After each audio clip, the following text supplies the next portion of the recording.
Hi guys, I'm Jana Eubank, and today I am up on the Scrapbooking Cards Today magazine blog with a brand new layout using the beautiful new collection from Bella Blvd called Lake Life.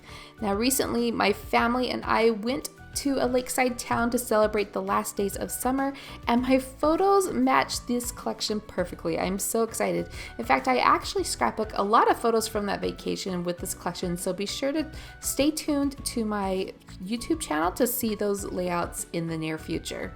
Now, the layout that I'm creating today is using some photos that my family and I took in front of some murals that were around town, and the photos are quite bold.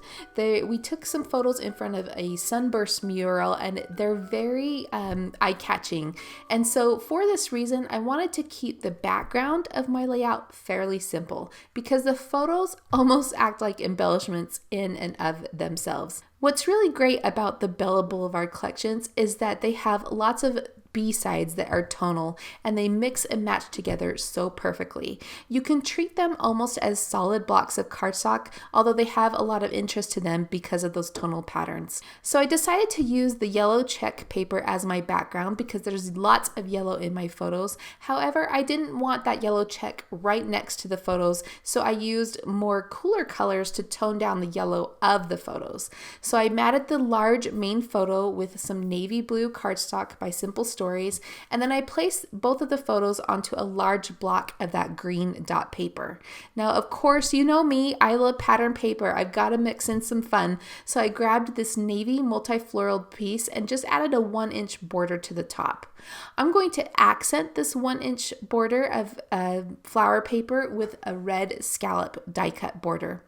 I'm using the Spellbinders Romantic Slimline border dies to create this border, and of course it's only about 8 inches long, so I'm going to have to piece together 2 pieces. What I love about this set is that there's several different shapes that create like an eyelet feel to the borders, and so I'm going to combine the scallop border with this little dot border, and I like the detail that that adds. I'll go ahead and add that to the top of the page, and then I'm ready to continue on with my page design. Now, I didn't really have a set idea in place for this layout. I just knew that I needed to keep the embellishing fairly simple because my photos are so bold. The first thing that I reached for was the 12x12 chipboard because I love this navy script title that says Together, and I thought that might fit well underneath the photo. Now, I set it there for now, but in the back of my mind, I'm thinking that might compete with the large words that are in my photos, and so I decided to go through the title ephemera and pick out some other words that might work. So I grabbed that little lake fun phrase there, and that actually ends up being my title. So I will be pulling off that navy chipboard piece and reworking the bottom, and you'll see how that comes together. I also pulled out that white phrase at the top that says "What a perfect day," and I like that it's a more subtle phrase there. I paired that with some flowers from the chipboard sheet and the title ephemera. Now I'm headed on over to the ephemera die cut pack, and this pack is huge. What I love about these die cut packs is that they include so many different shapes and sizes of ephemera. So here you can see I have pulled out some really large pieces that were in that ephemera pack. I thought that this would be a great page to use these on because my photos are so bold, and so those larger pine trees and larger scale cabin pieces will look great and actually not compete, but actually complement my bold photos. So I'm going to use the smaller pine tree, I'm going to use that red A-frame cabin, and then I'm going to use that little bear, and I'm going to build a little scene here on the bottom of my page. I'm going to keep my title fairly simple and just use those little tiny words that say lake fun, and then I'll just sprinkle in some flowers. So this is basically my page design, but I'm going to work with some more pieces to just add some finishing touches. I came across these little waves, and I thought it would be fun to cut this piece in half and add those along the bottom of the page to repeat that blue color that's in the photo mat and also in the blue paper at the top, but it also gives a landing spot for the little scene that I built. It gives something for that bear and for those trees to stand on, so to speak. So I'll go ahead and add those there and just hide the gap behind the cabin and behind the bear, and you won't even know that that's not a full long piece. I will also sprinkle in some smaller flowers to hide the ends of that wave piece, but also to tie into the flowers that I'm going to add to the top of the page.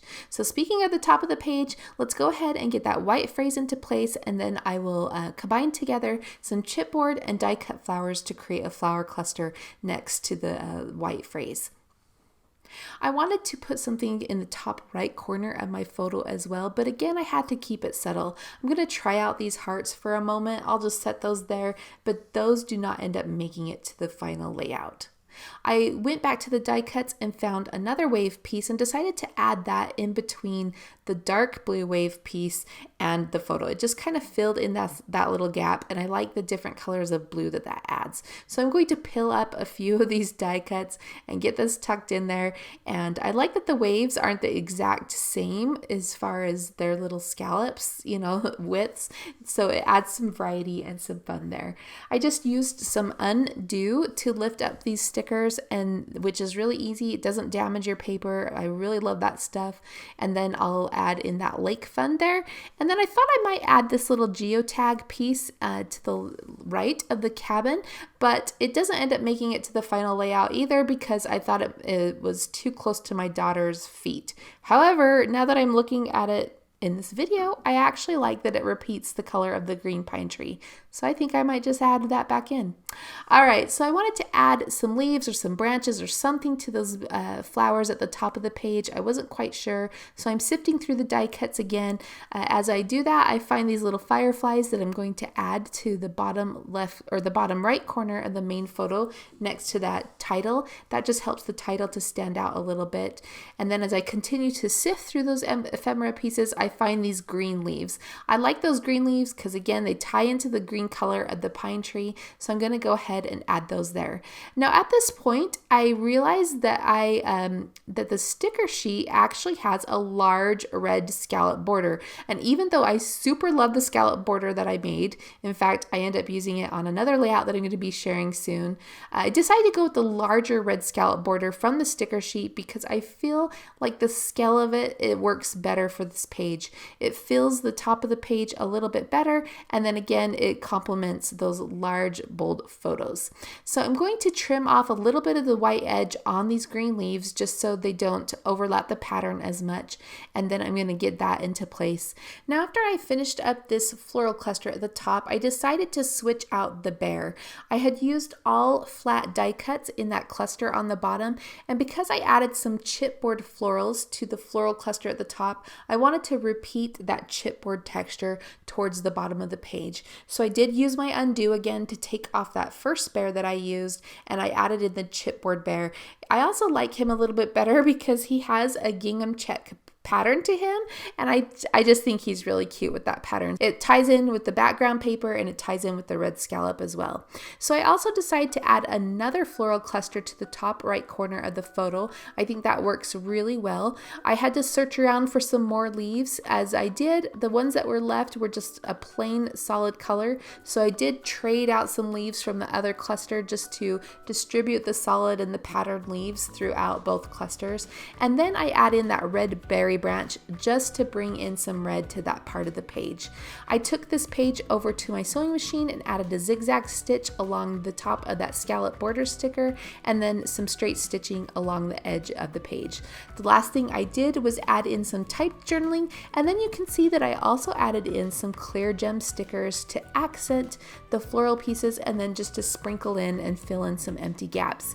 And that's my page. It came together really quickly. I love this Bella Blvd Lake Life collection. Be sure to head on over to the Scrapbooking Cards Today magazine blog and see all the other inspiration that the designers have for you there. We'll see you next time.